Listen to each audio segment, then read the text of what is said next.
Mungkin teman-teman ada yang tahu dan yang mungkin ada yang juga yang nggak tahu ya. Tapi kita bersyukur mungkin ada hal khusus yang saya melihat eh, materi Pasca ini menjadi satu momen buat alumni-alumni pelayanan Unimed ya, untuk mengenang apa yang menjadi maksud dengan Via Dolorosa. Gitu. Teman-teman, tema hari ini adalah Via Dolorosa. Nah, di dalam eh, maknanya saya akan membagi menjadi 4 bagian ya, next. Gitu ya. Biasa ya, seperti PA, supaya lebih sederhana dan konteks anak pelayanan itu kan biasa sederhana ya. Nah, tetapi saya nggak akan menghilangkan makna dan pesan dari masa lalu sehingga kita bisa tarik apa yang menjadi kebenaran firman pada hari ini gitu ya. Nah, ada 4. Saya akan mengajak kita untuk melihat apa arti Via Dolorosa. Via Dolorosa itu dalam makna apa sih gitu ya. Kemudian mengapa kita perlu membahas tentang Via Dolorosa? Kemudian apa maknanya buat kehidupan kita saat ini? Kemudian ini menjadi pertanyaan buat banyak orang gitu ya. Kenapa setiap orang baik mengalami penderitaan gitu ya? Apalagi anak-anak Unimed itu sering, saya dari dulu sering mendengar gitu ya. Alumni Unimed tuh kayaknya tahan sama penderitaan gitu. Saya selalu mendengar itu dan memang kenyataannya kadang mendengar bahwa ada alumni Unimed menjadi guru honor dan gajinya itu kadang nggak manusiawi gitu ya, dan jam setannya banyak gitu ya, bahasanya jam setan gitu ya. Ngajarnya berapa les tapi tambahannya banyak gitu ya.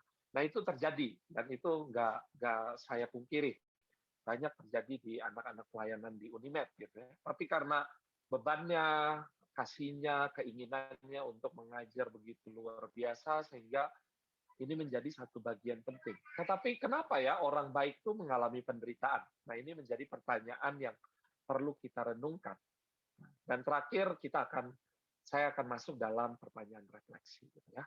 Tapi sebelum kita akan membahas bagian-bagian yang tadi saya sampaikan, mari kita baca bagian firman Tuhan. Minta untuk Renini ya, untuk membacakan bagi kita semua Matius 27 ayat 26 sampai 31. Ya. Minta tolong Renini karena menghemat suara saya gitu ya. Renini bisa tolong Matius membacakan 27, 27 ayat 26, 36, 26 ya, Bang? 26 sampai 31. Oke. 26 sampai 31 ya, Bang. Ya.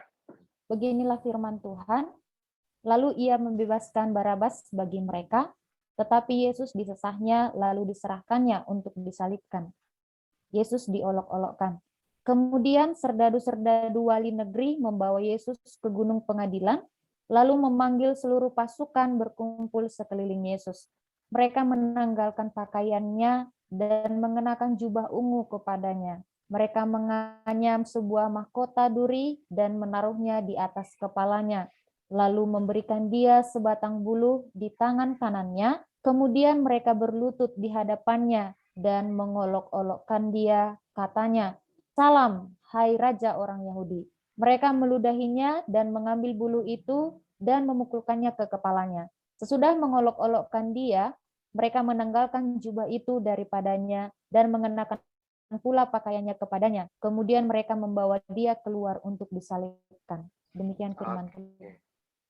Makasih Remini. Teman-teman, ini adalah potret dari makna Via Dolorosa.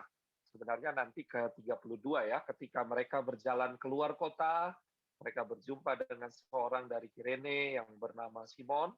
Orang itu mereka paksa untuk memikul salib Yesus gitu ya. Nah, teman-teman, apa arti Via Dolorosa? Apa itu Via Dolorosa? Next. Via Dolorosa itu sebenarnya bahasa Latin, teman-teman. Bahasa Latin yang berarti jalan penderitaan. Nah, ini sebuah ritual ya. Slide-nya bisa next ya. Jadi ini adalah sebuah ritual yang dilakukan oleh orang-orang Kristen mula-mula untuk mengingat tentang jalan penderitaan yang Yesus alami. Gitu ya. Nah, sehingga arti Via Dolorosa adalah kalau teman-teman lihat di slide-nya belum ganti ya. Saya nggak tahu, mungkin ada kendala. Jadi bahwa itu terjadi dari mana? Dari ketika Yesus diserahkan. Ya, jadi diserahkan untuk disalib oleh Pilatus. Di ayat 27, serdadu wali negeri membawa Yesus ke gedung pengadilan, lalu mengambil seluruh pasukan berkumpul sekeliling Yesus. Lalu ditanggalkan bajunya. Jadi kalau biasa Via Dolorosa itu adalah sebuah kebiasaan yang dilakukan oleh orang-orang Romawi dalam mempermalukan seorang yang pemberontak, gitu ya, penjahat. Itulah hukuman yang diberikan.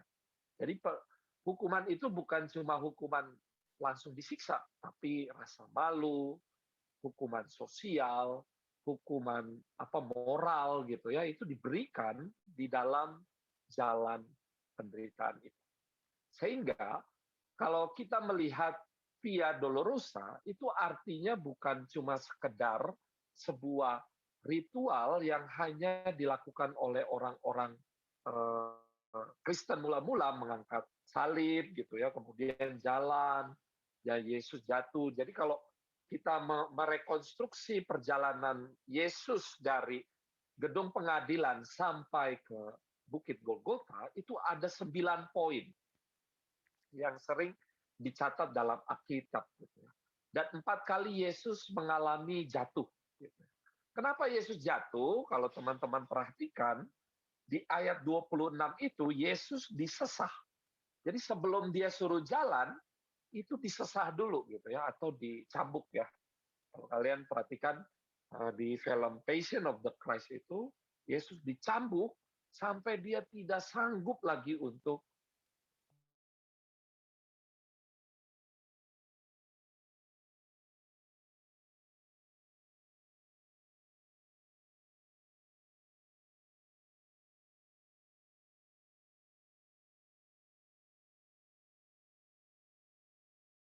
jadi sangat sangat luar biasa penderitaan yang Yesus alami. Oleh sebab itu, makna dari slide-nya belum ganti-ganti ya, ini ada kendala. Mungkin bisa dulu. Takutnya, nah ya. Nah, jadi the way of suffering. Gitu ya. Jadi Yesus melakukan perjalanan ini bukan karena ritual gitu ya, atau karena kita mengadakan sesuatu yang ritual, enggak. Tapi Yesus melakukan penderitaan ini, the way of suffering-nya Yesus itu bukan karena, itu karena kehendak dirinya. Gitu ya.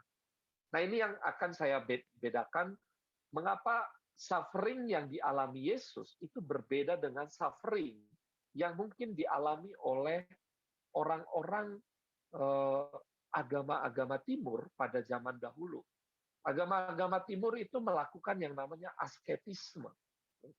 Suffering, the way of suffering Jesus dengan asketisme yang dilakukan oleh banyak orang itu berbeda.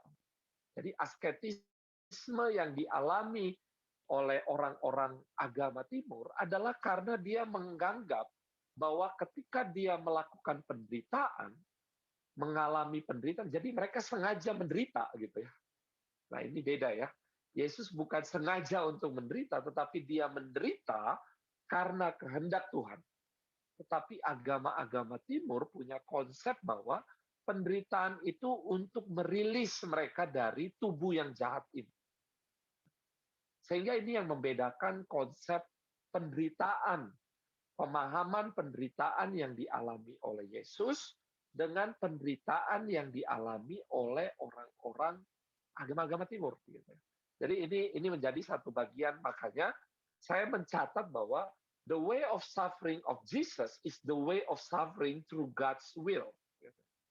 Jadi jalan penderitaan yang Yesus alami adalah untuk melakukan kehendak Allah. Bukan ketika dia menjalani penderitaan itu supaya dia bisa mengalami pembebasan spiritualitas. Gitu. Nah ini berbeda ya. Oleh sebab itu, Yesus mengalami penderitaan dan akhirnya orang-orang Kristen zaman mula-mula mencoba merenungkan kembali tentang penderitaan Kristus. Jadi penderitaan Yesus jangan disalah mengerti sebagai asketisme. Apa itu asketisme? Asketisme adalah sebuah sikap untuk menahan diri atau membuat diri menderita untuk mencapai pembebasan spiritualitas. Nah, ini menjadi satu topik yang saya tertarik karena temanya dikasih ini gitu ya. Saya harus gali latar belakangnya supaya teman-teman bisa membedakan. Penderitaan Kristus itu bukan asketisme ya. Asketisme ada dua jenis. Asketisme natural dan asketisme tidak natural gitu ya. Jadi dibuat-buat. Jadi orang-orang Hindu, orang-orang Buddhis kadang suka melakukan itu, termasuk teman-teman kita yang Muslim gitu ya, melakukan penderitaan macam-macam ya.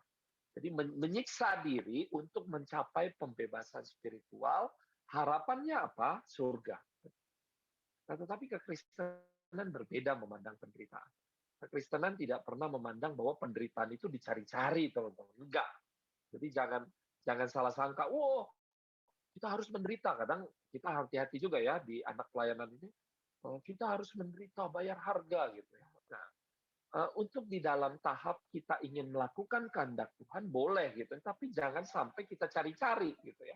Sehingga ini perlu kita pahami ya. Hati-hati kita jangan sampai terjebak di dalam asketisme, tetapi kita tujuannya adalah melakukan kehendak Tuhan. Kalaupun ketika kita melakukan kehendak Tuhan, kita mengalami penderitaan, itulah harga yang harus dibayar. Nah itu berbeda ya. Jadi bedanya di mana? Motifnya. Yesus mengalami penderitaan itu bukan karena dia pengen gitu ya, tapi karena melakukan kehendak Tuhan. Satu lagi, dia menderita karena dia pengen, dari motifnya untuk dirinya. Makanya beda di motif sebenarnya. Jadi penampakannya mirip-mirip. Jadi melakukan kehendak Tuhan dengan penderitaan, dengan asketisme itu tampakan luarnya mirip, teman-teman. Dua-duanya sama-sama menderita, gitu ya. Tetapi motifnya, sehingga kita menderita bukan untuk dapat surga, gitu ya. Tapi karena kita sudah mendapatkan anugerah Allah yang besar itu, kita rela untuk menjalani hidup yang mungkin berat. Contohnya apa, teman-teman? Saya punya adik kelompok kerja di Medan Care. Dan kemudian dibawa juga alumni IKAPEL juga di situ. Jadi saya datang ke sana melihat satu kampung ya.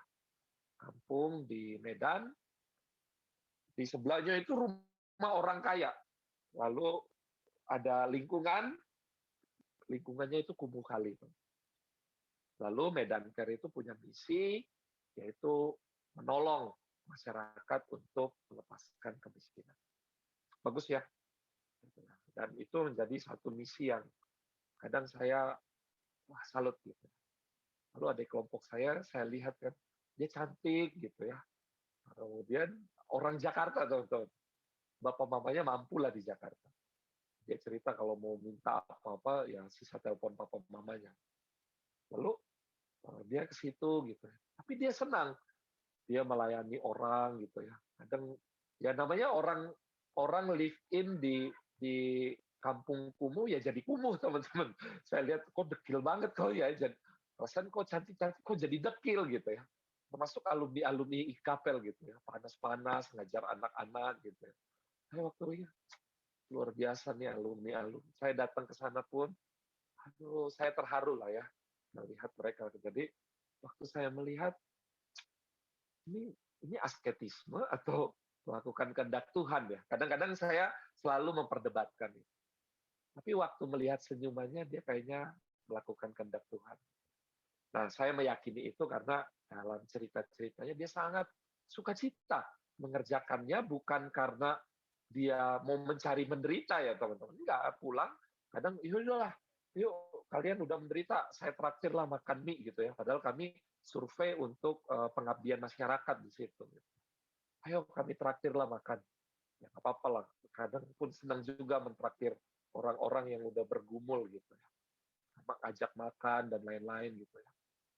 Pas ya lagi ngumpul-ngumpul itu, ya mohon maaf lah ya, namanya juga mereka dijemur, panas gitu ya. Aroma-aroma mataharinya itu kerasa gitu ya. Lalu saya coba merenung, memang luar biasa ya. Orang-orang yang mau di jalan penderitaan ini untuk melakukan kehendak Tuhan. Lalu saya coba merenungkan akan bagian the way of suffering ini. The way of suffering bukan asketisme, toh. The way of suffering adalah kita ingin berbagian dalam rencana. Kalaupun kita harus mengalami penderitaan, itu bukan karena kita suka menderita, teman-teman. Tapi kita ingin melakukan kehendak Allah. Kehendak Allahnya lah yang kita ingin lakukan, bukan penderitaan. Jadi orang Kristen menderita, iya, menderita untuk apa? Kalau menderita untuk dirinya sendiri itu masalah. Itu namanya asketisme. Tapi kalau dia menderita untuk kehendak Allah, nah inilah jalan Yesus. Nah ini satu bagian yang perlu kita benar-benar pahami, arti via dolorosa. Nah, mengapa saya mau menjelaskan makna ini terlebih dahulu? Karena next, gitu ya. Nah, saya akan masuk ke dalam bagian why via dolorosa. Teman-teman, tradisi Romawi, jika seorang penjahat, apalagi seorang pemberontak, perlu dipermalukan, perlu disiksa. Disiksanya bukan cuma disiksa di dalam fisik, tetapi disiksa secara mental, spiritualitas, dan seluruh aspek hidupnya harus menderita. Gitu. Makanya cara menyiksanya orang Romawi itu sempurna kalau saya bilang. Jadi sempurna, raga, jiwa itu benar-benar. Mengapa? Karena mereka dipengaruhi filosofi Aristoteles dan filosofi dan Plato. Plato itu mengutamakan jiwa, sedangkan Aristoteles mengutamakan keutuhan antara jiwa dan tubuh. Sehingga orang-orang Romawi dipengaruhi akan cara pandang ini. Sehingga mereka kalau ingin menyiksa, bukan cuma menyiksa tubuh, tapi menyiksa seluruh hidup orang itu. Secara sosial, secara politik, secara keberadaan eksistensi, bahkan jiwa dan psikologinya harus disiksa. Dan ini penderitaan yang mereka sengaja rangkai. Gitu. Nah ini terjadi bukan cuma di Yesus ya teman-teman, tapi ada seorang pemberontak, kalau teman-teman perhatikan dalam sejarah orang-orang Yunani dan Romawi, ada seorang bernama Spartacus. Dia mengalami penderitaan yang sama. Jadi para pemberontak Spartacus ini harus disalib di sepanjang jalan kota Roma, dan biasanya orang disalib itu ditelanjangi. Ditelanjangi, dan matinya itu nggak langsung mati. Gitu. Cara mati yang paling mengerikan adalah mati di kayu salib. Mengapa? Ketika orang ingin mati di kayu salib, itu harus dia nggak bisa mati gitu ya, tapi dia setiap menarik nafas, dia seperti mempertaruhkan seluruh hidup, jiwa dan raganya. Karena dipaku ya di sini. Yesus dipaku di sini, bukan di sini. Kalau di sini robek, tapi kalau di sini itu tertahan dengan tulang. Jadi orang-orang Romawi itu biasa menyiksa orang disalib, kemudian kakinya itu sengaja ditaruh ke bawah, sehingga dia tergantung. Kalau dia ingin tarik nafas, itu penderitaan yang paling berat. Karena jantungnya terhimpit dengan paru-paru. Sehingga setiap mau tarik nafas, itu perlu perjuangan yang luar biasa. Dan inilah penderitaan yang harus dialami oleh Yesus. Tradisi orang Romawi bukan cuma disalib penderitaan itu, di sepanjang jalan Via Dolorosa, itu menjadi jalan di mana Yesus harus dipermalukan, disiksa, mengalami penderitaan psikis, sosial, dan lain-lain. Dia harus menerima ejekan-ejekan. Dia menerima timpukan-timpukan, diludahi, dan seterusnya. Sehingga tradisi Kristen harus merekonstruksi makna yang buruk itu menjadi makna yang berbeda. Sehingga tradisi Kristen mencoba mengingatkan penderitaan yang dialami oleh Yesus adalah penderitaan yang gak mudah. Sehingga ketika Yesus berdoa di Taman Getsemani, itu adalah doa yang benar-benar tidak mudah. Oleh sebab itu, ritual yang diadakan oleh orang-orang Kristen pada zaman dahulu, supaya orang belajar mengingat Yesus sudah menderita. Dan menderitanya itu nggak gampang. Dan ketika dia datang ke dalam dunia, penderitaan yang harus dia hadapi adalah bertujuan menebus dosa manusia. Makanya di dalam bagian ini kadang ditariklah sebuah makna, jangan-jangan kita tuh ada di jalan itu. Kita kadang meludahi Yesus. Kadang kita mengatakan bahwa percaya Yesus, tetapi kita hidupnya tidak sungguh-sungguh pada Yesus. Kita juga mungkin hidup di dalam Kristus, tapi motivasi kita ya masih menduakan Kristus. Dan ketika penderitaan hadir, kadang kita lebih suka mencari yang lebih baik. Saya punya mahasiswa agak unik, teman-teman. Mahasiswa saya di UPH itu, saya sering menyebutnya namanya Bukris. Buddha tapi Kristen. Kok gimana Pak? Buddha tapi Kristen Bang. Gitu. Jadi agamanya Buddhis di KTP. Tapi belajar agamanya, kalau dia belajar agama, bisanya agama Kristen. Doanya tahunya agama Kristen. Jadi, kamu doalah. Saya nggak bisa doa agama Buddha, Pak. Tapi saya bisanya doa agama Kristen. Dah. Ya udah doa aja gitu kan. Nah, karena kampus Kristen jadi nggak masalah. Gitu. Ya udah. Lalu ketika dia berdoa, ya dia seperti orang Kristen layak umumnya. Waktu kalian dengar, Kristen banget nih orang gitu ya. Padahal KTP-nya masih Buddha. Di rumahnya masih ornamennya ya dewi-dewi gitu ya dan lain-lain. Satu waktu ada mahasiswa saya datang. Dia bilang gini, Pak, saya Pak, kalau jadi Kristen Pak, saya ini gereja, kemudian doa agama Kristen. Tahu Pak, apa yang terjadi sama hidup saya? Saya menderita Pak. Oh ya gitu ya. Saya terkejut. Tapi beda Pak, kalau saya nanti belajar agama Buddha, saya beruntung aja terus Pak. Oh gitu ya. Menarik juga ya pengalamanmu itu ya. Nah ini pengalaman yang dia cerita. Lalu saya bilang, tapi benar memang Kristen kamu sial terus. Mungkin gara-gara itulah ya kamu apa namanya coba berasumsi kayaknya nggak mungkin lah gitu. Nah, tapi saya coba bilang memang di dalam kekristenan kalau kamu ingin melakukan kehendak Tuhan memang penderitaan itu siap kamu harus hadapi gitu. Nah, itu pernyataan firman Tuhan. Barang siapa ingin mengikut aku harus memikul salibku, mengikut aku dan menanggung kuku gitu. Nah, oleh sebab itu saya bilang kepada dia dan dia ya kayak mundur gitu. Udahlah nggak usah.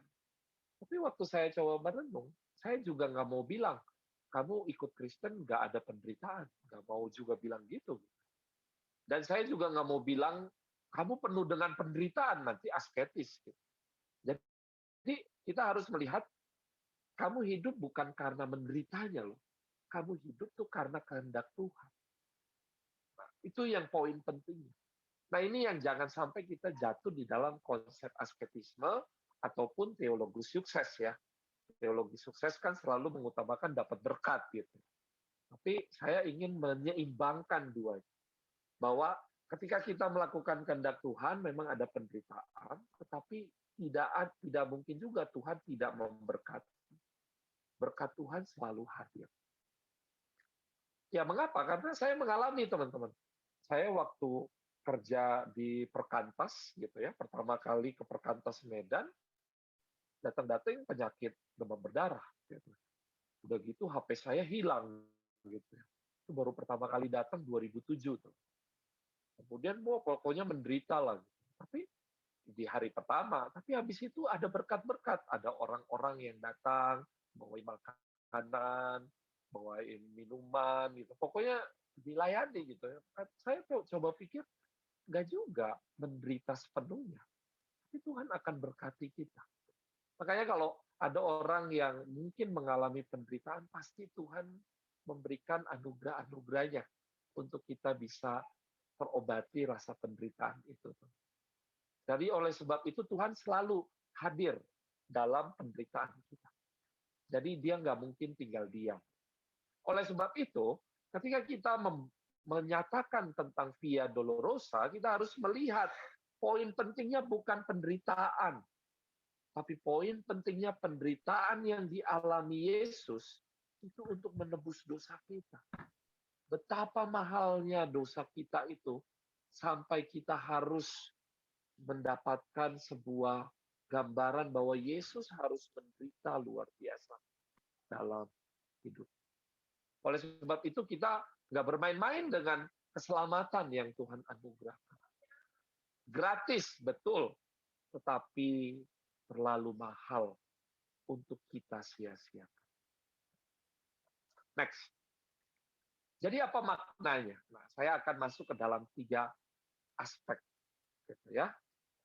Pertama, ketika kita melihat akan penderitaan yang dialami oleh Yesus, Yesus tidak mencari atau menyenangi jalan tersebut, tapi ia taat dalam melakukan hal tersebut. Karena tugas dan kehendak Bapaknya, yang kalau teman-teman lihat di dalam Lukas 9 ayat 22, saya minta satu orang baca ya. Lukas 9 ayat 22, saya tunjuk aja ya. Sikson, Sikson mohon baca ya. Lukas 9 ayat 22. Lukas 9 ayat 22. Silakan.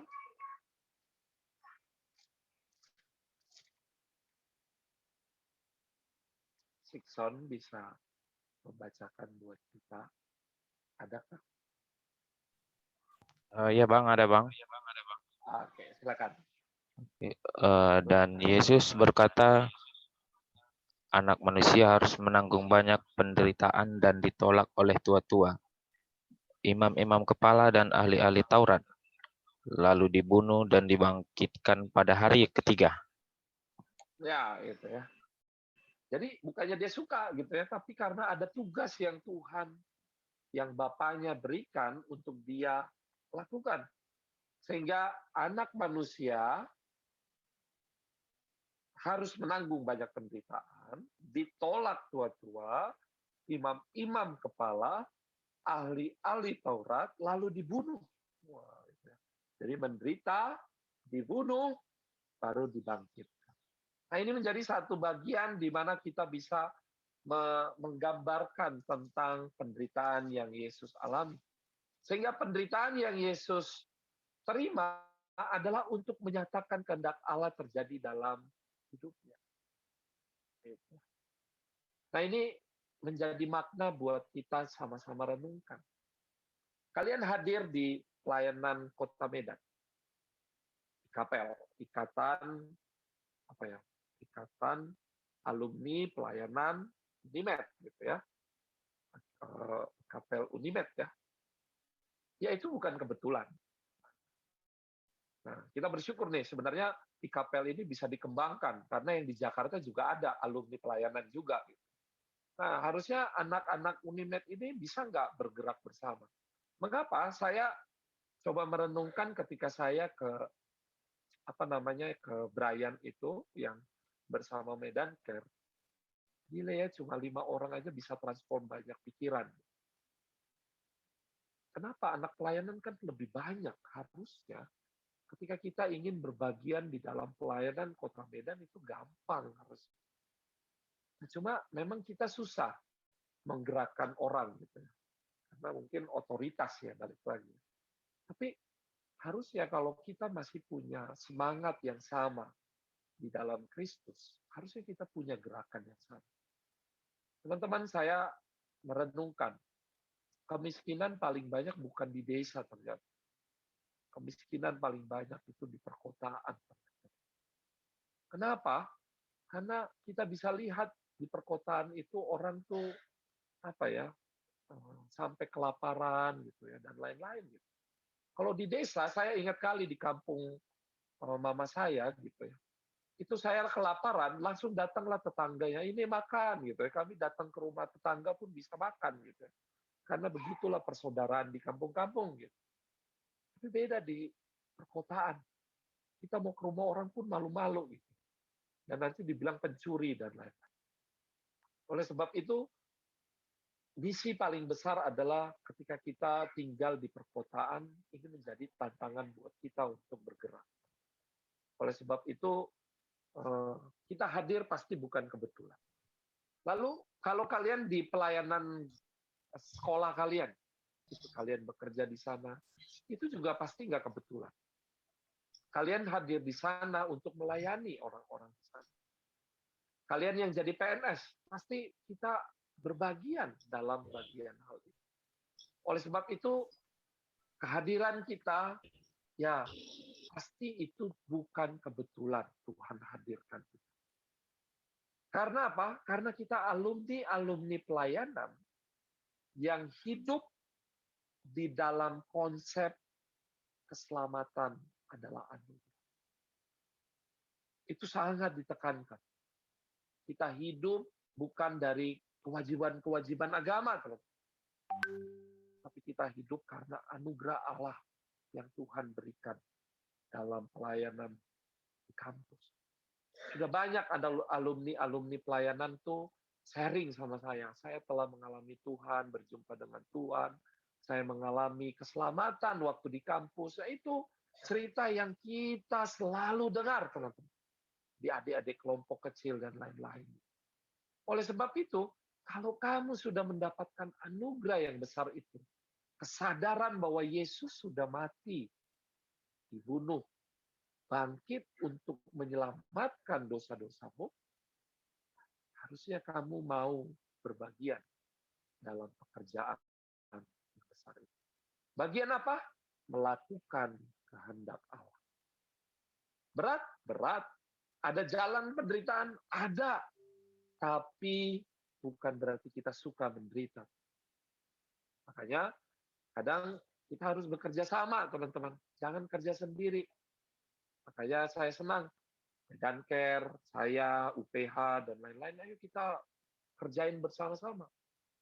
Kalau ada anak-anak UPH yang crazy rich gitu. Saya baru tahu adiknya Crazy Rich Indra Kents itu alumni saya gitu ya. Dan dia belajar agama Kristen tuh. Si Indra Kents yang kasihan adiknya ditangkap pula ya gitu. Nah, itu kalau saya bisa bilang, saya bisa drive teman-teman itu. Kadang apa ya? Pendidikan itu jangan yang kaya hanya yang kaya gitu. Saya kadang harus paksa mereka melihat kemiskinan, mencium kemiskinan, supaya dia bisa merasakan apa arti kemiskinan. Ya alumni, ya mungkin nggak miskin kali, cuma miskin apa kurang lah ya gitu, atau terbatas, atau kalau bahasanya sederhana lah ya alumni pelayanan gitu. Tapi bukan berarti kita ya hidup menderita, enggak. Kita harus usahakan bagaimana kita bisa bergandengan tangan mengerjakan pelayanan ini. Oleh sebab itu, jangan kita melakukan pekerjaan pelayanan Tuhan itu seperti kita sendiri. Yesus hadir bukan supaya setiap orang tuh harus dia menjadi seperti Yesus sendiri, enggak. Yesus hadir supaya kita bisa bergandengan tangan menjadi tubuh Kristus. Makanya kita tidak bisa mengerjakan pelayanan yang berat ini untuk misi-misi mencegah kemiskinan dan lain-lain hanya sendirian. Kita harus bersama-sama. Alumni pelayanan, kampus-kampus, gereja-gereja yang kaya, dan lain-lain kita undang semua. Supaya kita bisa berbagian dalam pekerjaan pelayanan Tuhan. Gak mudah, teman-teman. Tapi ini harus menjadi cara berpikir kita. Yang kedua adalah jalan penderitaan merupakan bagian supaya murid-murid Yesus tidak menjadi murid gampangan. Nah, ini menarik ya.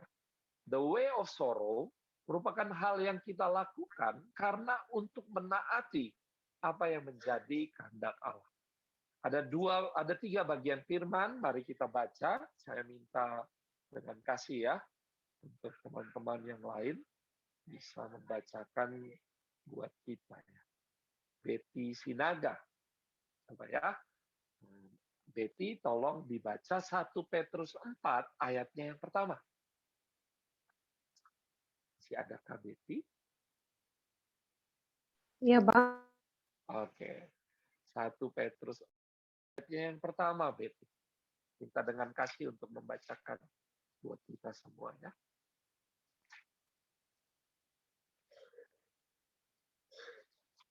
Satu Petrus 4 ayatnya yang pertama.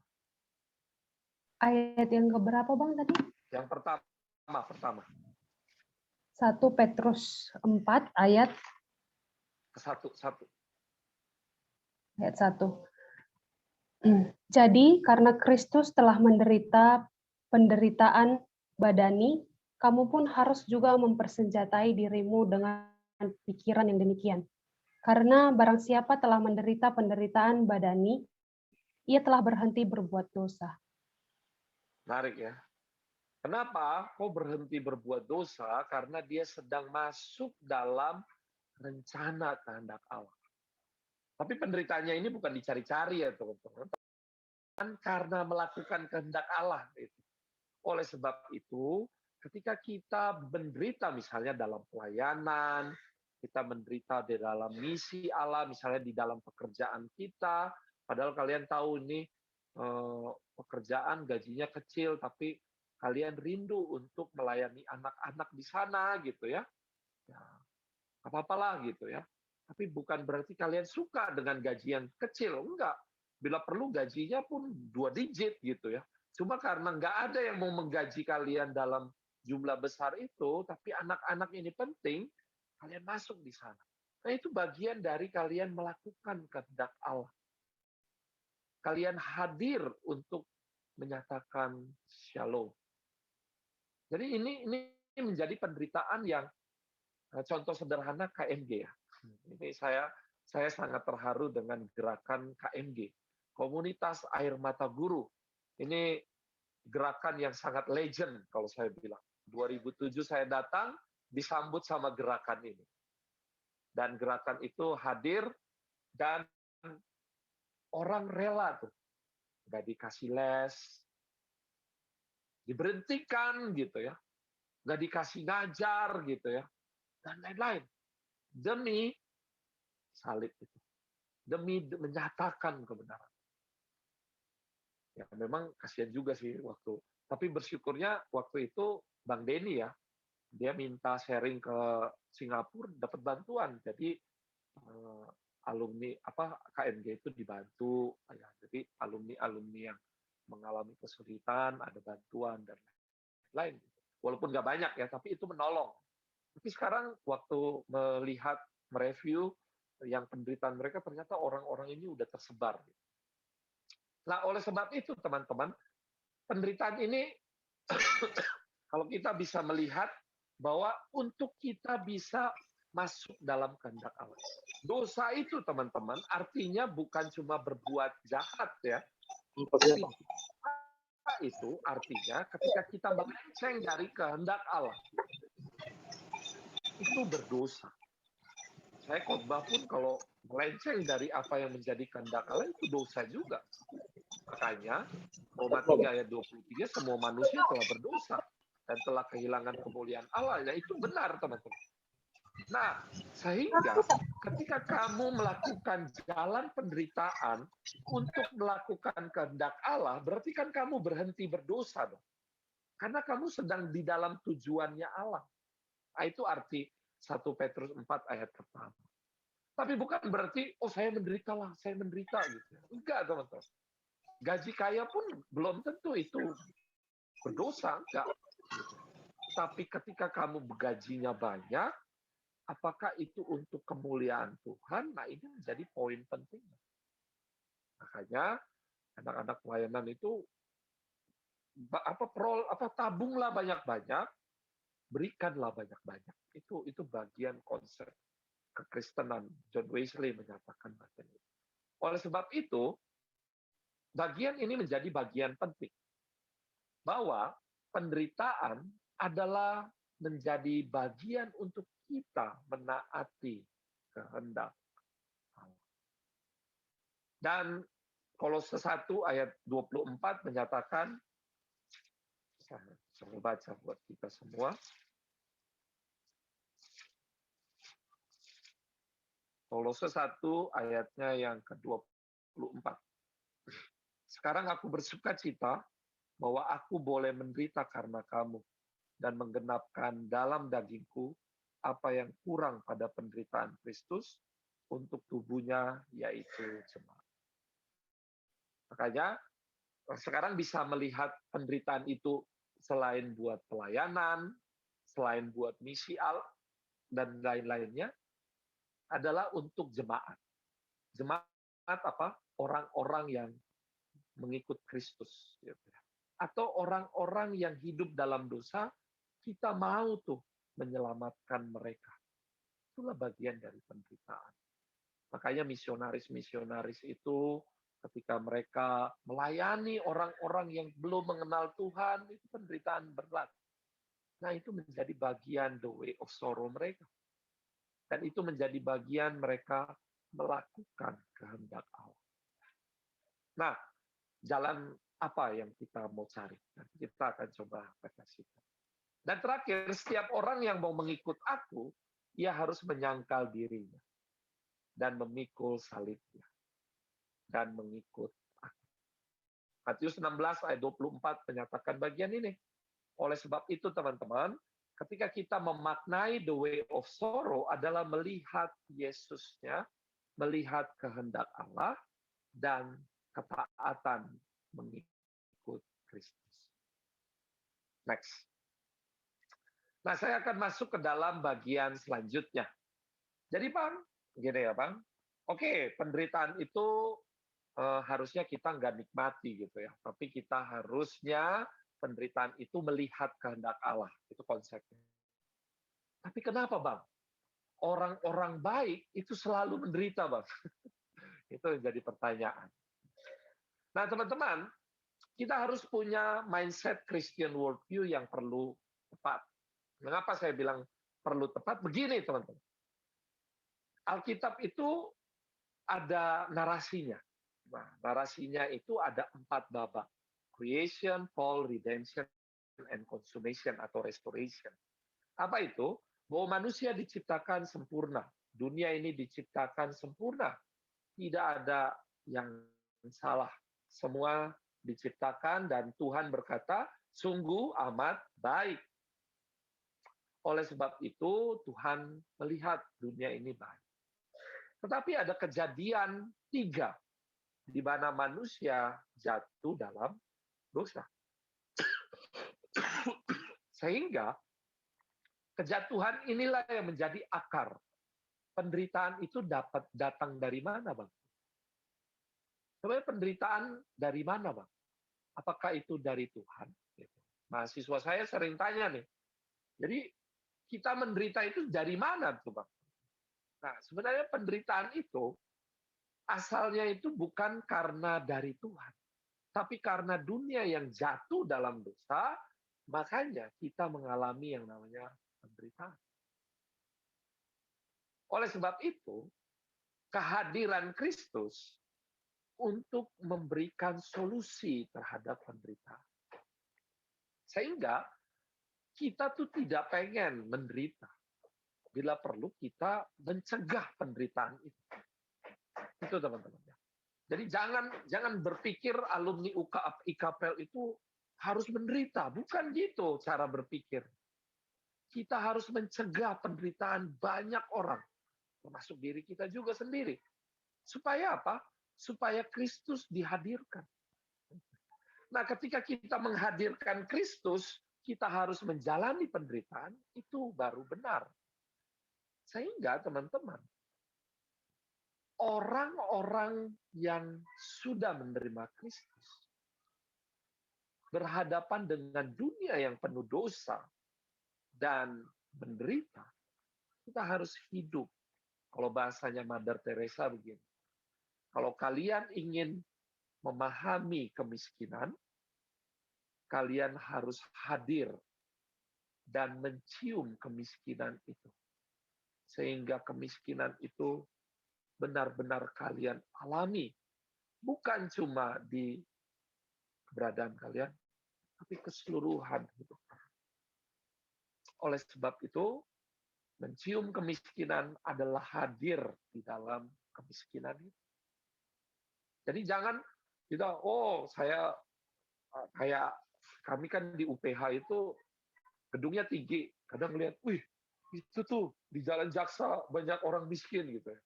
Nah, jangan kita melihat seperti itu.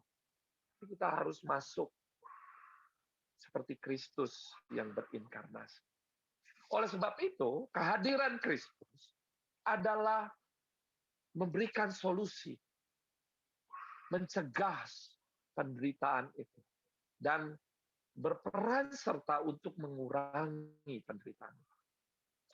Maka Roma 8 ayat 28 menyatakan, kita tahu sekarang bahwa Allah turut bekerja dalam segala sesuatu, mendatangkan kebaikan bagi mereka yang mengasihi Dia, yaitu bagi mereka yang terpanggil sesuai dengan rencana Allah. Dan inilah yang menjadi konsep Christian work. Paling gampangnya apa? Keluarga kalian. Jangan sampai kita tuh keluarga menderita kita biarkan. Kita lebih sayang mungkin dengan teman-teman yang mungkin nggak terlalu menderita, tapi kita sayang. Saya kadang memahami konteks masyarakat Batak itu atau masyarakat Sumatera Utara itu sangat mendalam. Kadang pesta-pesta itu kalau nggak meninggal, pernikahan, itu keluarga itu yang paling hadir dalam kehidupan kita. Kadang cara untuk menangani penderitaan paling sederhana ya keluarga kita. Gitu. Yang kita layani lebih dahulu. Gitu. Supaya kita bawa bagaimana keluarga itu bisa solving the problem of suffering yang terjadi. Adik kita, ponakan kita, sepupu kita, orang-orang terdekat dari keluarga kita. Makanya kita hadir. Jangan melihat pikirannya terlalu besar, tapi keluarga kita banyak penderitaan. Kadang ini menjadi bagian yang perlu kita sama-sama berbagian. Oleh sebab itu, orang baik menderita ya bukan karena Tuhan memberikan penderitaan, bukan karena dunia yang menderita. Nah, bagaimana kita hadir dalam penderitaan itu? Kita memberikan solusi. Kita memberikan uluran tangan dan lain-lain. Dan kita yakin tidak bisa mengerjakan sendiri. Kita harus mengerjakan bersama-sama. Dan saya bersyukur bisa diundang di IKPL. Ini menjadi bagian. Ayo kita mengerjakan pelayanan kota. Pelayanan di tempat kita berada. Kalaupun saya ingat kali teman-teman, IKPL bagaimana pelayanan perkantas itu tersebar di seluruh Sumatera Utara ini. Karena mahasiswa-mahasiswa yang PPL, mereka merintis, selain PPL mereka juga ke daerah, dan itu saya kalau ketemu tuh alumni Unimed semua, gitu. Di Tebing, di Sibolga, di Sidikalang, gitu ya, Labuan Batu itu alumni Unimed semua. Waktu saya pikir, aduh, Puji Tuhan ya, IKPL ini telah banyak menjadi berkat buat Sumatera Utara. Saya bukan Sumatera Utara juga, ada juga di Nias gitu ya, ada juga di Batam sana gitu, ada di tempat-tempat yang lain teman-teman. Makanya mari kita memikirkan pekerjaan Allah bersama dalam pelayanan. Next. Mari kita renungkan di dalam Natal Paskah ini teman-teman. Bagaimana kita melihat penderitaan dalam hidup kita? Apakah fokus kita pada penderitaan atau fokus kita pada Kristus yang sudah menderita? Fokus kita pada kehendak Allah. Jangan sampai kita jatuh kepada penyakit orang yang menderita adalah self-pity. Bukan uang ya, self-pity. Pity uang gitu. Tapi self, ya merasa mengasihani diri. Aduh, kapan aku kaya dan lain-lain gitu. Nah, saya di UPH itu banyak belajar, bukan cuma belajar tentang pelayanan bagi orang-orang Gen Z gitu ya, mahasiswa-mahasiswa orang kaya, mahasiswa Chinese, tapi saya belajar bagaimana melek literasi keuangan, teman-teman. Jadi literasi keuangan itu ternyata penting. Pernyataan alumni atau staf senior Perkantas bilang begini, dan seberapapun uangmu, kamu harus nabung. Nabung, Bang. Ya nabung, aku nabung. Nabung yang benar itu ternyata bukan cuma nabung, taruh di bank gitu. Enggak, teman-teman. Nabung yaitu kalian taruh uang dan uang itu nggak bisa dicairkan secepat mungkin. Tapi uang itu bisa bergerak atau bertumbuh, namanya kapital. Nah, itu. Lalu saya belajar, oh itu ya. Jadi, sehingga saya punya adik-adik rohani, saya bilang, kamu nabung kayak di emas, nabung kayak di saham, di reksadana, di mana orang tuh kalau bilang, kamu punya duit nggak? Nggak ada. Yang ada apa? Emas. Nggak mungkin kan, nih saya kasih emas gitu ya. Memang ya bukan mengumpulkan uang, tapi maksudnya kita harus menjaga supaya kita nabung gitu. Nah itu prinsip firman Tuhan gitu ya. Jadi jangan pikir menabung itu kita cinta uang, enggak teman-teman. Itu namanya bijaksana. Ini MHB bab 9 itu ya. Bakat, uang dan harta gitu ya. Kita harus kelola uang yang Tuhan berikan. Bagaimana caranya ya? 10% dana darurat, 20% dana darurat, 20% apa, jangan habis konsumsi gitu. Oleh sebab itu literasi keuangan juga penting gitu ya. Jadi jangan-jangan anak pelayanan ini kekurangan uang bukan karena kekurangan uang, tapi memang nggak di-manage uangnya. Sehingga ini penting untuk kita menjaga konsep bagaimana bijaksana di dalam keseluruhan hidup kita. Yang kedua, bagaimana kita melihat penderitaan dalam hidup kita.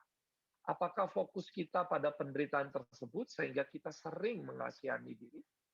Ini menjadi bagian penting. Oleh sebab itu, teman-teman, saya merenung gitu ya. Kadang tuh orang benar-benar menderita ketika masuk rumah sakit gitu ya. Pertama menderitanya karena apa? Nggak ada asuransi, akhirnya dia stres. Minjem uang sana-sini habis duit gitu ya. Suntuk gitu. Akhirnya ada juga alumni-alumni nggak bisa ke rumah sakit, tahankan sakit di rumah gitu ya. Ya anugerah Tuhan gitu ya.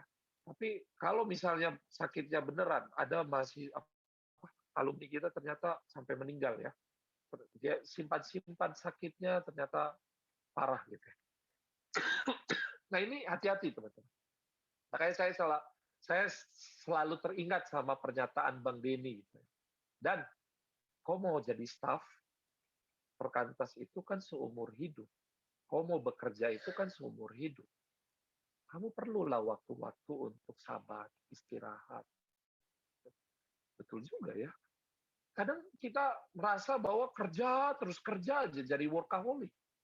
Nah, ini perlu kita pikirkan kembali. Jangan sampai kita menganggap itu menjadi sesuatu yang kita lakukan dan melegitimasi itu jalan Tuhan. Jangan-jangan itu hanya keinginan diri kita. dalam workaholic itu. Nah, yang ketiga, jika kita murid Kristus, kita mau nggak masuk dalam jalan ini? Jalan bersama Dia. Maukah? Nah, bagian. Teman-teman, orang yang biasa berkorban buat banyak orang, ketika dia berkorban untuk dirinya dan keluarganya, itu merasa kayaknya itu nggak rohani. Nah, itu terjadi tuh. Jadi tentara-tentara Republik Indonesia satu waktu yang jenderal-jenderal, kolonel gitu ya, kan udah nggak bisa masuk ke pejabat-pejabat publik ya. Caranya dia harus berhenti dan bekerja di perusahaan-perusahaan gitu.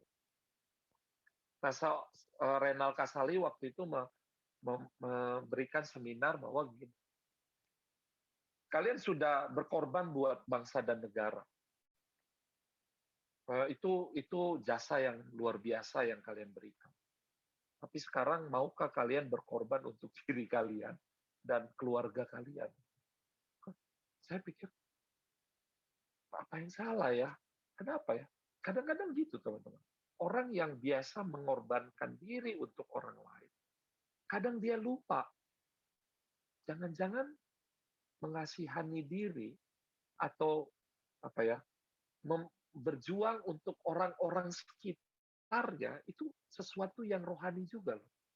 Nah, ini jangan sampai kita terlepas ya. Melayani diri sendiri bukan berarti hedonisme, teman-teman. Enggak. Kadang kita perlu memperbaiki apa yang menjadi keberadaan diri kita, orang-orang sekitar kita, tubuh kita, makan kita, dan lain-lain itu penting. Memperbaiki diri itu bukan cuma masalah berdandan, enggak teman-teman. Kadang olahraga, makan sehat ternyata mahal loh teman-teman. Istri saya tuh udah ganti makannya dari nasi jadi ubi. Jadi bisa bayangkan teman-teman, tiap 3 hari sekali kami harus cari ubi keliling kota gitu ya. Cari mana ubi yang bagus karena nggak dijual kayak beras gitu ya. Nah, dia makan sehat dan lebih sehat dari saya kadang-kadang. Bau mulut yang nggak terlalu bau gitu ya. Kemudian bau badannya juga nggak bau gitu ya. Saya pikir kenapa ya? Karena makannya sehat, teman-teman. Nah, ini bagian dari melayani diri, memperbaiki tubuh, mengasihi diri gitu ya. Makanya kasihlah Tuhan Allahmu dengan segenap hatimu. Kasihilah sesamamu seperti kamu mengasihi dirimu sendiri. Anak-anak pelayanan Unimed nggak usah ditanya lah. Melayani, berkorban buat banyak orang luar biasa. Yang udah jadi alumni pelayanan. Tapi yang jadi pertanyaan, melayani diri. Lupa, jangan-jangan. Kadang-kadang lupa berdandan dan lain. Kadang-kadang alumni Unimed itu cantiknya waktu pesta aja gitu ya. Cantik ya, ganteng ya. Kalau ya ampun gitu ya. Nah, ini menjadi persoalan gitu ya. Kadang-kadang ini juga jadi hal-hal yang kenapa branding itu penting gitu ya. Influencer itu kenapa bagus ya? Memang wajahnya bagus gitu. Nah, saya pikir anak pelayanan bukan yang nggak bagus-bagus, bagus kok gitu. Bersih dan lain-lain kok gitu. Kenapa nggak bisa membrandingkan? Gitu. Oleh sebab itu teman-teman, bagian dari penderitaan itu jangan berpikir bahwa melayani itu hanya untuk berkorban orang lain. Tapi kita melayani diri kita untuk memuliakan Tuhan itu juga bagian penting. Sehingga ini menjadi keutuhan dari bagaimana kita mengasihi. Makanya tarikannya itu ya teman-teman. Waktu terlalu banyak melayani orang, coba dirimu perbaiki. Adik-adik yang melayani di NGO, di Medan Care itu pun saya selalu nasihati. Coba kau pikirlah dirimu, keluargamu. Tapi ketika dia terlalu sering keluarga, pikirkan orang lain. Nah, ini menjadi bagian yang kita harus seimbang. Oleh sebab itu, ini menjadi hal yang kita perlu renungkan. Oleh sebab itu, kita murid Kristus, dan kita akan masuk di dalam jalan ini. Jalan penderitaan untuk melakukan kehendak Allah. Jangan dipotong ya teman-teman, jalan penderitaan saja. Tetapi jalan penderitaan untuk hidup dalam kehendak Allah. Biarlah Paskah ini menolong kita untuk kembali kepada jalan ini kembali. Jalan untuk melakukan kehendak Allah. Walaupun ada penderitaan, kita harus taat menjalani. Tuhan memberkati. Selamat Paskah, mari kita berdoa. Kami bersyukur ya teman Tuhan untuk teman-teman kami dari alumni pelayanan Kapel. Kami diingatkan kembali tentang jalan penderitaan dalam melakukan kehendak Allah. Jalan ini nggak mudah, tapi kami bersyukur Tuhan menganugerahkan jalan. Kami bersyukur ya, kami berbagian di dalam jalan. Berkati kami ya Tuhan, tolong kami, kuatkan kami. Ajar kami untuk bergantung pada Tuhan. Tidak bergantung pada kehendak kami sendiri. Berkati teman-teman alumni, semoga mereka bisa menjalani perjalanan ini bersama Tuhan. Dalam nama Tuhan Yesus, kami berdoa. Amin.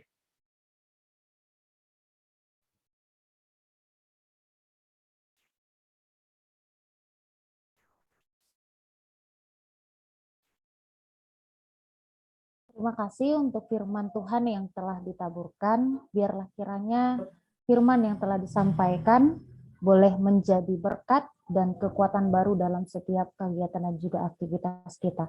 Kita akan mendengarkan warta Kakak Abang dan teman-teman. Yang pertama, terima kasih kami ucapkan kepada Bang Dani yang sudah menaburkan firman Tuhan. Biarlah kiranya Tuhan juga boleh memberkati pelayanan dan keluarga Abang dimanapun berada. Semakin sehat ya Bang. Yang selanjutnya kita akan mendengarkan sambutan dari Kakak Abang Kominfo. Untuk kesempatannya kami persilahkan, Bang.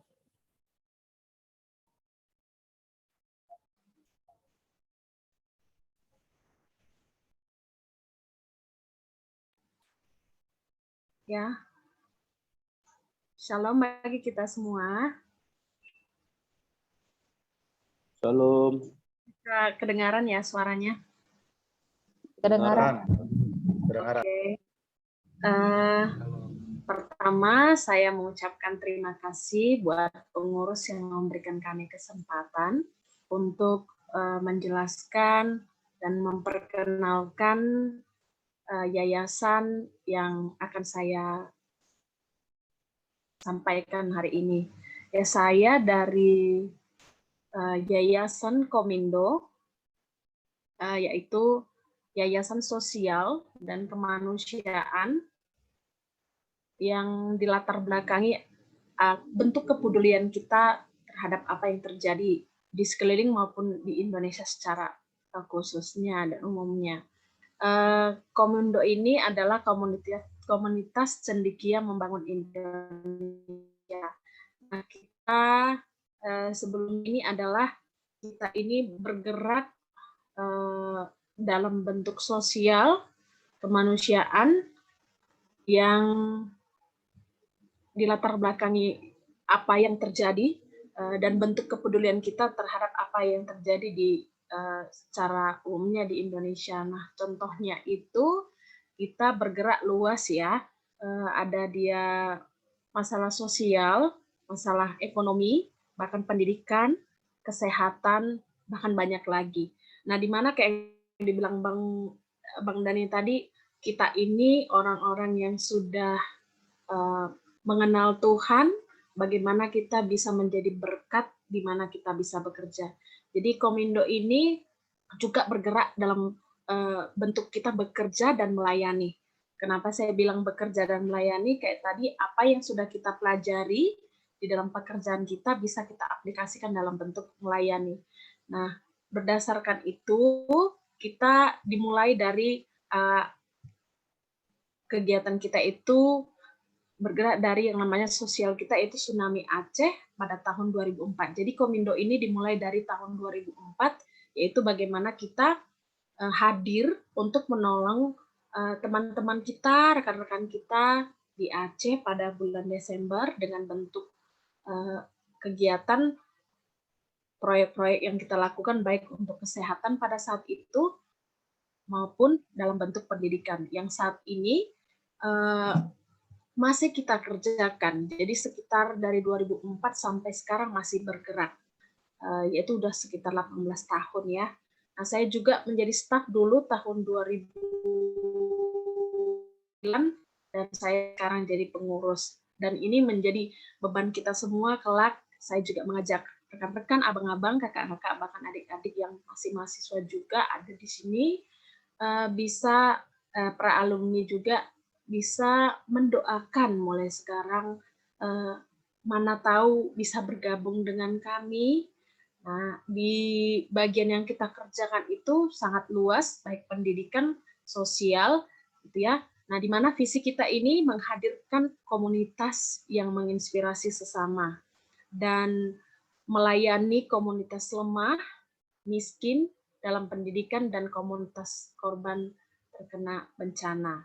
Di mana misi kita adalah membangun Indonesia melalui pengembangan dan pengelolaan sumber daya manusia tanpa memandang suku, ras, gender, agama, demi Indonesia yang adil dan sejahtera. Nah, kayak seperti saya bilang tadi, bentuk pelayanan kita dimulai dari bentuk kepedulian kita terhadap sesama, yaitu tahun 2004 di Aceh, kita memberikan bantuan sosial, kesehatan, dan yang sampai sekarang berdiri itu adalah bentuk pendidikan, yaitu kita buka bimbel, di sana namanya bimbel Jawara. Nah, di sana rekan-rekan kita kebetulan tinggal 2 orang, dan sangat membutuhkan orang-orang yang bisa bersama-sama kita bergabung untuk membantu rekan-rekan kita di sana. Kita mengajari adik-adik di sana, mengajari juga bagaimana untuk memperkenalkan Tuhan itu di sana. Memang perjuangan sampai sekarang bagaimana rekan-rekan kita juga memperkenalkan Tuhan, menghadirkan Tuhan itu dalam bentuk kehidupan kita dan bagaimana menyatakan itu kepada anak-anak. Walaupun itu perjuangan dan masih sekarang masih bertahan, kita bisa juga mendoakannya ya rekan-rekan untuk bisa bertahan untuk menghadirkan Tuhan di sana. Kemudian kita juga di NIAS tahun 2005, ya kita juga banyak hal yang kita alami di sana, yaitu juga memberikan bantuan, relawan untuk membantu masyarakat di NIAS. Nah, saat ini juga dari perjalanannya, tahun 2005, masyarakat di sana merindukan akan tetap adanya, waktu itu kita ada relawan untuk pendidikan ya. Jadi sampai sekarang itu namanya ada Bimbel Pelita Harapan. Nah, sampai sekarang masih bergerak dan mirisnya adalah ada 1 staf saja di sana. Dalam perjalanannya sana pun kita melihat di sana sangat membutuhkan ya, terutama karakter. Walaupun di NIAS kalau kita berpikir kan, ya NIAS orang Kristen paling banyak. Ternyata setelah kita dalam perjalanan di sana untuk melayani, sudah banyak, bukan hanya Kristen saja.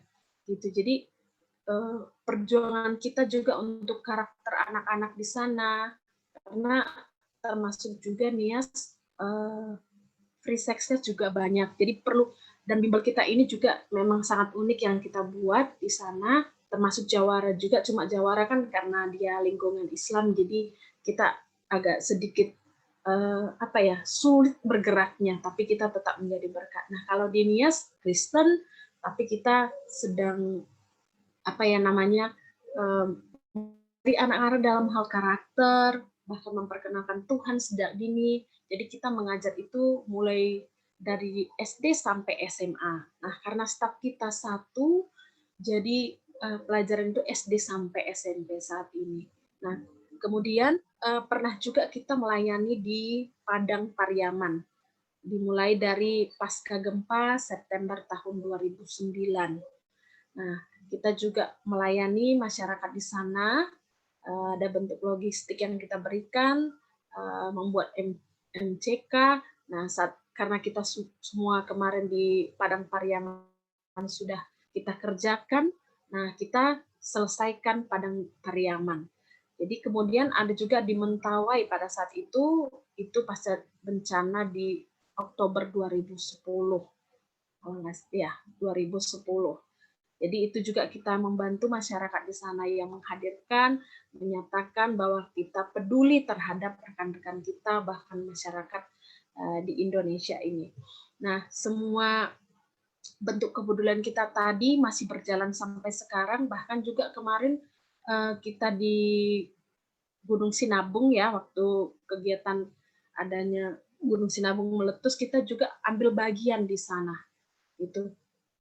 Namun kita tidak ada buat seperti bentuk pendidikan, jadi kita hanya menyediakan melayani masyarakat di sana dengan bentuk yang bantuan-bantuan untuk pendidikan kita tidak pada saat itu.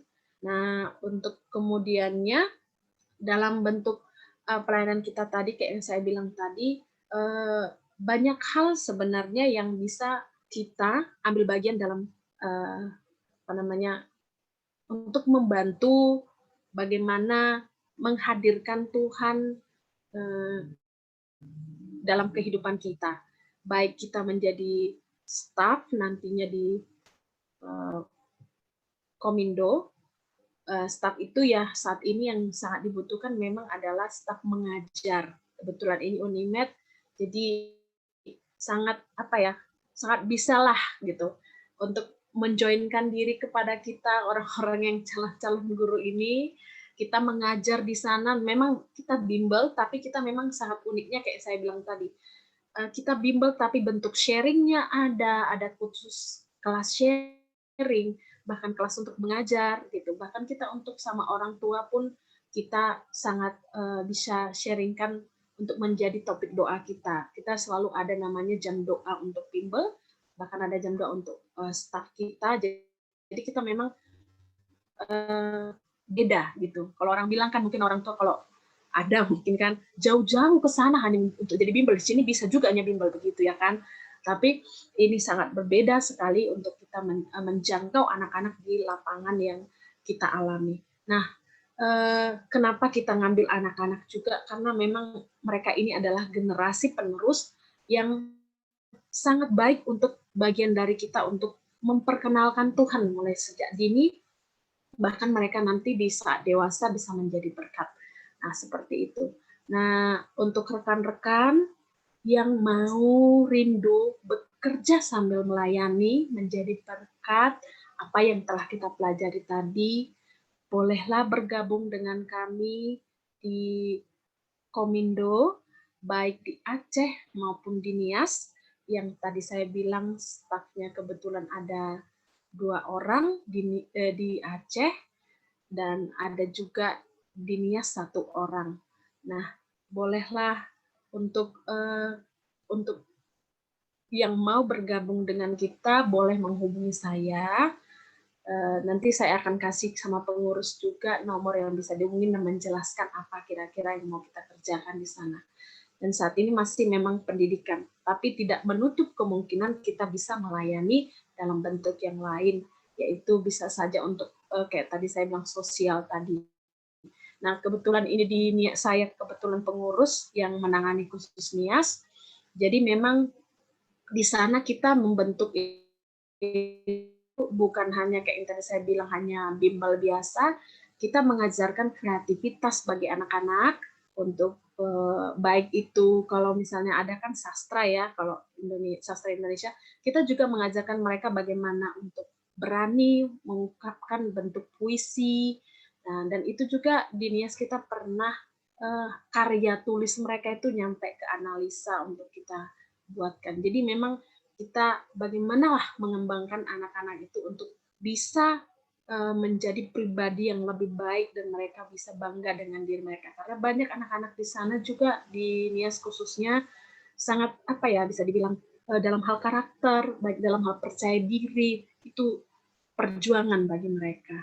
Nah, boleh rekan-rekan juga bisa join ke kita baik sebagai staff bisa juga menjadi kakak asuh ya, kakak asuh atau orang tua asuh juga boleh. Kemudian juga bisa juga menjadi volunteer.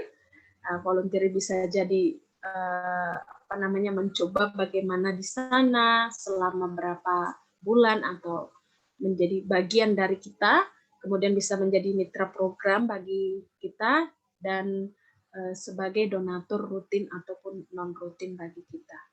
Nah, itu sekilas untuk bisa saya bagikan kepada kita, dan bisa juga kira-kira rekan-rekan dan adik-adik, abang, kakak bisa membagikan kepada yang lain bahwa kita sangat membutuhkan staf saat ini untuk kita melayani di daerah-daerah yang kita rindukan bisa menjadi berkat.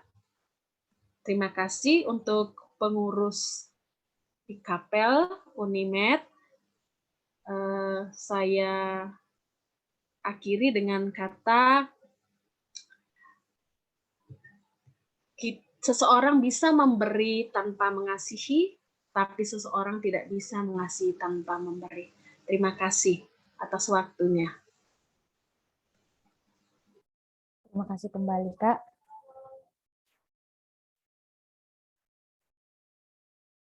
Baiklah, Kakak, Abang, dan teman-teman, kita akan mengakhiri ibadah Paskah IKAPEL kita untuk malam hari ini.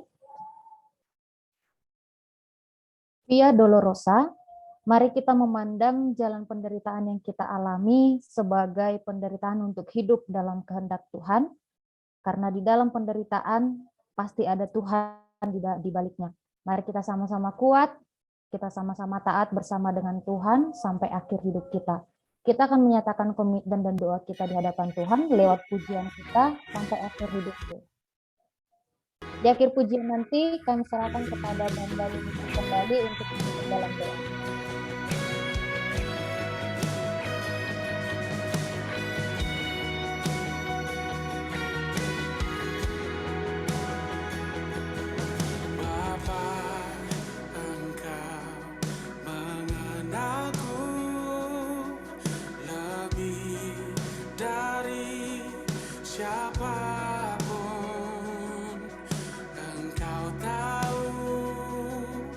Ceritaku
Mari kita mengarahkan hati kita bersama Tuhan. Mari kita berdoa.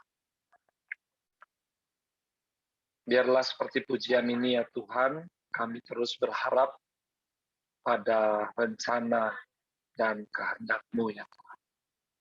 Kami hidup karena kehendak-Mu. Kami hidup karena rencana-Mu ya Tuhan. Tolong alumni-alumni IKPEL bisa mendapatkan tujuan dan arah yang Tuhan ingin sampaikan. Apa yang mereka mau kerjakan di tempat mereka berada. Di keluarga mereka, di lingkungan mereka, di kota mereka, maupun di tempat dimanapun Tuhan tempatkan. Berkati mereka supaya mereka menjalani kehidupan bersama Tuhan, walaupun ada penderitaan sekalipun. Kami terus berharap dan bergantung pada Tuhan. Berkati teman-teman di dalam momen Natal ini, kami semua yang hadir di sini bisa melihat pada rencana dan kehendak Tuhan. Tuhan berkati kami juga untuk pelayanan IKPEL di masa yang di waktu-waktu yang akan datang. Berkati mereka, berkati pengurus, berkati juga para anggota supaya mereka bisa tetap sehati sepikir dalam pelayanan di IKPEL ini. Berkati juga untuk para alumni-alumni kami yang di luar yang sedang mengerjakan pelayanan dan melakukan banyak sekali dampak-dampak di lingkungan mereka berada. Berkati mereka ya Tuhan. Berkati juga alumni-alumni yang mungkin belum bisa melakukan sesuatu yang besar. Mungkin mereka masih melayani keluarga mereka. Mungkin mereka masih melayani orang-orang dekat mereka. Kami tetap mendukung mereka ya Tuhan. Supaya mereka terus hadir, memberikan solusi dalam kehidupan keluarga mereka. Terima kasih ya Tuhan. Kami serahkan semuanya ke dalam tangan Tuhan. Di dalam nama Yesus Kristus yang menjadi Tuhan dan penebus dalam hidup kami, yang telah mengajarkan kami berdoa bersama-sama. Bapa kami dalam surga, dikuduskanlah nama-Mu, datanglah kerajaan-Mu, jadilah kehendak-Mu di bumi seperti di surga. Berikanlah kami pada hari ini makanan kami yang secukupnya, dan ampunilah kami akan kesalahan kami, seperti kami juga mengampuni orang yang bersalah kepada kami. Dan janganlah membawa kami ke dalam pencobaan, tapi lepaskan kami daripada yang jahat. Karena Engkau yang punya kerajaan, dan kuasa, dan kemuliaan, sampai selama-lamanya. Mari terima berkat. Tuhan memberkati engkau dan melindungi engkau. Tuhan menyinari engkau dan memberi engkau kasih karunia. Tuhan menghadapkan wajahnya kepadamu dan memberi engkau damai sejahtera. Amin. Bapa terima kasih. Bapa terima kasih. Bapa terima kasih. Bapa di dalam surga, ku berterima kasih. Amin. Selamat Paskah semuanya. Tuhan memberkati. God bless you. Selamat Paskah, Bang. Paskah, Bang.